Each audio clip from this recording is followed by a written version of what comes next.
What is going on, Chess YouTube? In today's video, Gukesh D, the potential future world champion, is facing off against the GOAT Magnus Carlsen, and in this game, Gukesh has the audacity to sacrifice the queen. This game was insane, and it did take place in the 2023 Norway Chess Tournament. And here we go. In the game, Gukesh opens 1e4, best by test, and Magnus does respond 1e5. We have the open games on the board. Now, knight to f3, putting pressure on that pawn. Knight c6 does defend. And then 3, bishop c4, we have the Italian opening on the board. One of my personal favorite openings after 1e4. Now here, Magnus, he responds knight to f6, the 2 nice defense, putting pressure on that pawn on e4. d3 does defend, and then bishop c5, the standard Italian opening move for black on the board. Now here, Gukesh, c3, gaining space in the center, potentially threatening d4 in the future. Magnus does defend d6, the standard move for black here. And here in this position, the main line for white does involve the move short castles on the king side immediately. However, in this game, Gukesh actually goes bishop g5, a very interesting choice. And these lines with bishop g5 in the Italian opening for white are very, very double-edged. Here, black is going to have the option of going h6, then after bishop h4, g5, gaining space on the king side, and he may even start a kingside attack against the white king. We'll have to wait and see how it all plays out. Now in the game, h6 is the move for Magnus, the standard move here, putting pressure on that bishop. Now as white, you don't want to go bishop takes f6. That dark square bishop on g5 is just too important. You can't give black those 2 b's on c5 and c8 for no reason. So instead, bishop h4 on the board for Gukesh.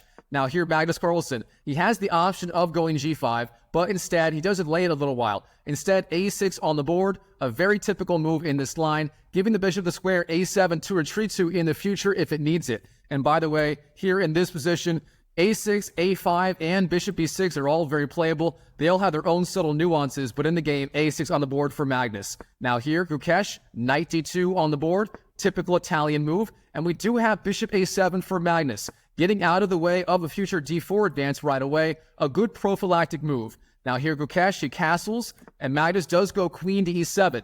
And this is the standard square for the queen in these bishop g5 lines in the Italian opening. Now here, Gukesh, b4, gaining space on the queen side. This is a very standard Italian idea, and he is threatening a4 and then b5, gaining more space and knocking back the knight off c6. So first of all, his counterplay is going to come on the queen side, and second of all, this does discourage black from castling on the queen side in the future, so a very solid plan by Gukesh. All right, here, Magnus, what should he be doing in this position? Well, it turns out the strongest plan is you don't castle on the king side. Instead, you want to go g5, knocking back that bishop to the g3 square, and then perhaps starting a kingside attack with, say, knight h5, knight h7, knight d7, and so on, maybe even attending f5 or g4 in the future. So that is the right plan. g5, then moving the knight, and then starting a kingside attack. But instead, here in the game, Magnus does short castle on the king side. He has different ideas in mind. All right, Gukesh, a4, gaining space on the queen side. Again, the threat is b5, gaining yet more space and opening up the a file after a takes for your rook on a1. That would be an excellent development for Gukesh. All right, Magnus Carlsen, how is he going to respond? Well, he goes bishop e6, putting pressure on that bishop on c4. Now, bishop takes is a threat, and both players can exchange. However, instead here, Gukesh maintains the tension and plays rook to e1. A very strong move. The rook does belong on the e1 square, and after a future d4, the e-file could be opening up after, say, e takes d4, so e1 is an excellent placement for the rook. Now here, bishop takes c4 on the board for Magnus, then knight takes c4, recapturing with the knight. Of course, d takes c4 would not be nearly as strong. You want to maintain that good pawn structure on the queen side here.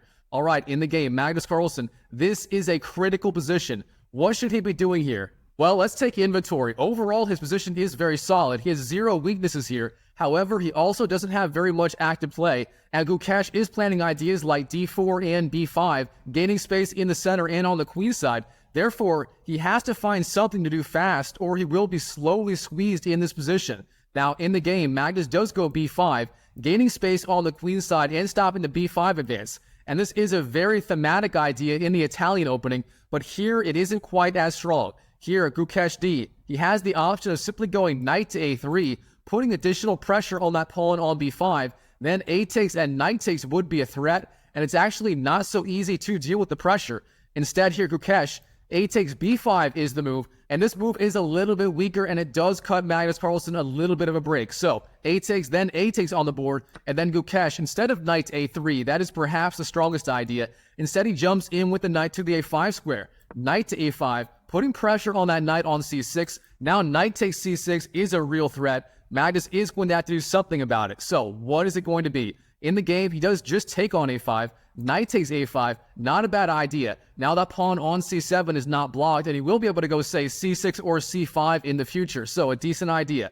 Now knight takes, rook takes on the board, and now the rook is putting pressure on that pawn on B5. Is Magnus Carlsen going to defend it with, say, C6? That's the most obvious idea, or perhaps rook F to B8.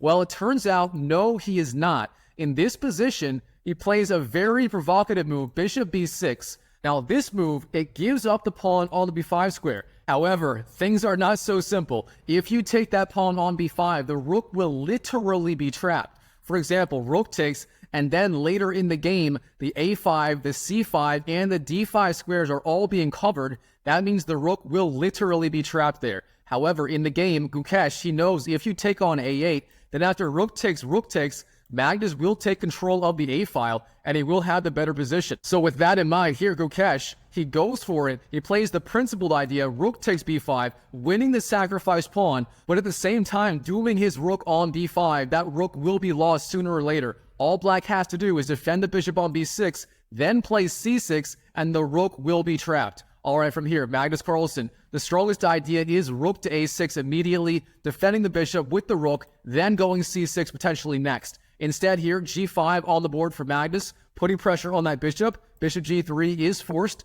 And now here, knight D7 on the board for Magnus. What's the idea? The knight does defend the bishop, and now you are ready for C6, again, trapping the rook. All right, Gukesh, he has to strike in the center. D4 is the move, the strongest move by far, potentially threatening D takes E5, and then after, say, D takes, potentially rook D5, getting the rook out of trouble. All right, Magnus, what's his response? He goes F6, bolstering the pawn on E5, the Ben Feingold signature move F6, and this turns out to be the strongest move in this position by far. Here's the idea. After Gukesh takes on E5, D takes E5, then Gukesh recaptures with the F pawn, that Ben Feingold F pawn, F takes E5, and now the move rook D5 is not that big of a threat, as yes, you would save the rook, you would still be up a pawn, but black would have the open F file, and that would give him counterplay on the king side. So here, instead of going rook D5, Gukesh actually goes C6, or C4, sorry, gaining space on the queen side, but now here Magnus Carlsen, he goes C6, finally trapping that rook on B5. The rook is trapped. It is nowhere to go. Like me in my middle school prom. Trapped, isolated, nowhere to go. What's it going to be, Mr. Rook? In the game, Gukesh does give up the rook for the bishop. Rook takes B6 on the board. Then knight takes B6. And now here, C5. Hitting the knight on B6 and putting pressure on that pawn on D6. Now, D takes C5 is virtually forced, as if you don't do that, C takes D6 will gain a pawn and put the queen under pressure. However, here, Magnus Carlsen, in this position, he doesn't go D takes C5. Instead, he goes knight D7, threatening D takes C5 himself. However, here, C takes D6 wins the pawn. You put the queen under pressure, and the queen has to move. So what was Magnus thinking with that move, knight D7? Honestly, I'm not so sure. If you do know, leave a comment down below and let me know. And by the way, go and smash that YouTube like button while you're at it. Thank you so much for doing that. All right, here, Magnus. Queen E6 on the board, keeping tension on that pawn on D6, but Gukesh, Queen C2, putting pressure on that pawn on C6. How is Magnus going to defend? In the game, he goes rook to A6, defending along the 6th rank with the rook, a solid idea. But now Gukesh, he finds an absolutely brilliant idea. If you like puzzles, go ahead and pause the video right now and try to find this beautiful move by Gukesh in this position. I mean, this is the move of a future world champion, I'm telling you right now.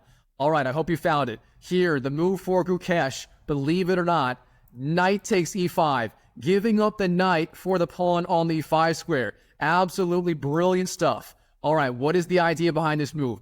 First of all, you can recapture knight takes E5, and at first glance, it looks like white is down a piece. However, things are not so simple. Here's how it works. Knight takes, bishop takes, queen takes, and then in that position, the move is queen to C4, forking the rook on a6 and the king on e8, you would lose the rook. So for that reason here, Magnus Carlsen, he does not take on e5. That would be no bueno. Instead here, rook to a2, putting pressure on the queen on c2. Where's the queen going to go? Well, let's do some simple math. The queen is worth more than the rook, so with that in mind, queen d1 does make a lot of sense. But Gukesh, if you watch any of his games, you know this guy is an absolute madman at the chessboard, and in this position, he doesn't think twice about it. He simply goes queen takes a2, giving up the queen for the rook. And here's the idea. Queen takes a2, the queen sacrifice, queen takes the queen back, and then knight takes d7. Gukesh getting the rook and the knight for the queen. However, he now has those two central passed pawns on d6 and e4. And his plan here, it is very, very simple. Push those pawns down the board as fast as humanly possible. All right, this is going to be an all-out slugfest from here. Let's see how it goes. Rook d8, putting pressure on the knight. Knight to f6, getting out of the attack, checking the king. King to f7, putting pressure on the knight. The knight has to move, but instead of moving it, e5, pushing the pawn down the board and supporting the knight with the passed pawn on the e5 square.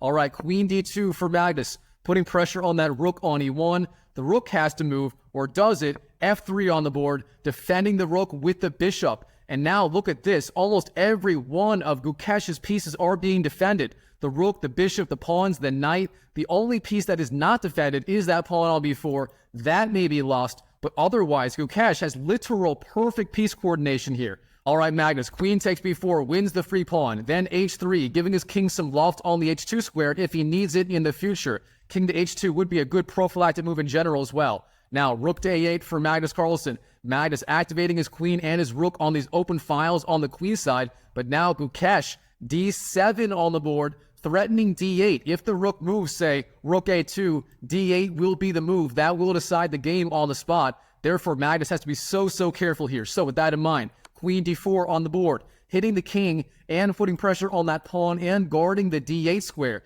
This allows the rook to come into the game, say on rook a2. All right, now king to h2, then king e6, blockading the other pawn with the king. The king is now a fighting piece in this game. All right, Gukesh, what should he be doing here? Well, I expected rook to e4. The rook stays defended and puts pressure on that queen on d4. However, instead of that here, Gukesh, rook to c1, perhaps a more aggressive move, putting pressure on that weak pawn on c6 of Magnus. All right, Magnus, c5 on the board, defends the pawn. Now knight to e4, Gukesh once again putting more pressure on that pawn, but giving up the defense of that pawn on d7. A very double-edged idea. All right, Magnus, c4 on the board, guards the pawn, but now knight d6, Gukesh once again coming in for that pawn. Now he's threatening rook takes c4, winning the pawn with the gain of tempo on the queen. That would be devastating. Now Magnus, c3 is the move, guarding the pawn, but now once again, knight to e4, and now c2 would lose the pawn, so no matter what, that pawn is going to be lost.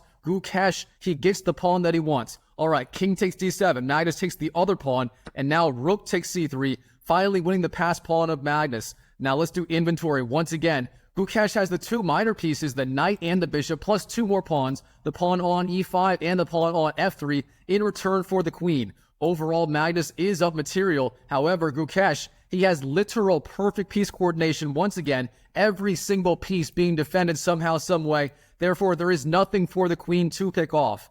All right, here, king d8 for Magnus. Then rook c6, activating the rook and putting pressure on that pawn on h6. If that pawn falls, Gukesh will have winning chances in the game. But here, Magnus, he ignores the threat and he just goes queen to e3. What is he thinking? Let's find out. Here, Gukesh, rook c3, putting pressure on the queen, not taking the pawn. It turns out rook takes h6 was the right idea, and you would have very good winning chances here. But instead, Gukesh playing a little defensively, rook c3 on the board, hits the queen, queen d4, rook c2, and now Magnus starts to take over in this game. King to e7, centralizing the king.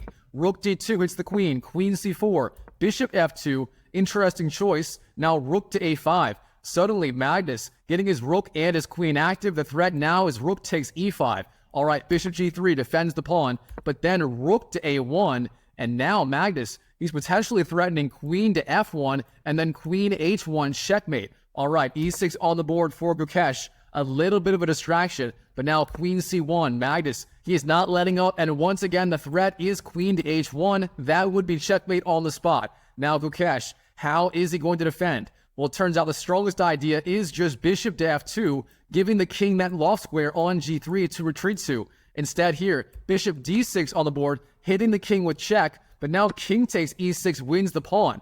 Magnus is not letting up. All right, king g3 on the board, getting out of the way of queen to h1, but now h5. Magnus is making a mating net. He has all of these squares covered by the pawns. The pawns and the queen and the rook are all working together perfectly in this position.